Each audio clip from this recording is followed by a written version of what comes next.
पारंपरिक खमंग थालीपीठ भाजणी.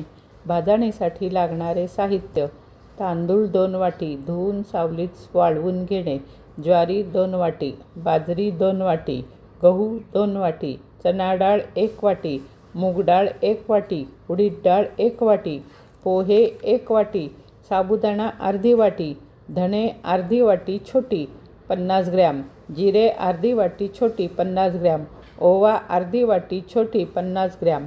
सर्व जिन्नस मंद आचेवर वेगवेगळे भाजून घ्यावेत. गार झाले की एकत्र करून रवाळ दळून आणावेत. तयार भाजणी साधारण 1.5 ते 2 किलो होईल. थालीपीठ करण्यासाठी 2 वाटी पीठ घ्यावे. 1.5 वाटी पाणी गरम करावे. 2 कांदे बारीक चिरून घ्यावेत. कोथिंबीर धुवून बारीक चिरून घ्यावी. आवडत असल्यास आलं लसूण मिरचीची पेस्ट घालावी.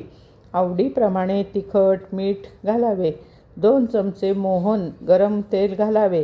सर्व मिश्रण एकत्र करून त्यात 1.5 वाटी गरम आधण आलेले पाणी टाकून मळून घ्यावे.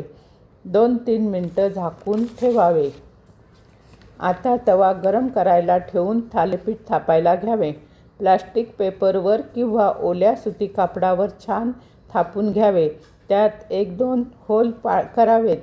त्यात तेल तूप सोडण्यासाठी गरम तव्यावर थालीपीठ टाकून त्यावर 2-3 सेकंद झाकण ठेवावे. गरम परतून तेल तूप सोडावे. असे खरपूस भाजलेले गरम गरम थालीपीठ दही, लोणी, तूप, चटणी, लोणचे यासोबत खायला खूपच छान लागते. थालीपीठामध्ये उरलेल्या मुलं न खाणाऱ्या सर्व भाज्या तुम्ही घालू शकता. सर्व डाळी, धान्य असलेली भाजणी आणि त्यात वापरलेल्या भाज्या यामुळे हे खमंग थालीपीठ खूपच पौष्टिक असते. ही भाजणी तुम्ही कोथिंबीर वडी करताना सुद्धा वापरू शकता.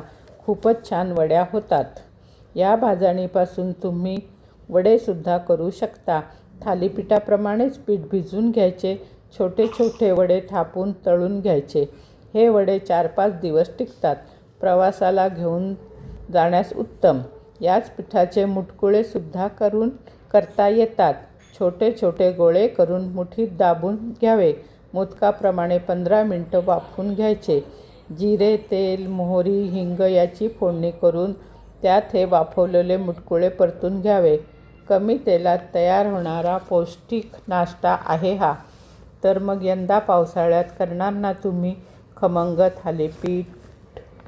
धन्यवाद.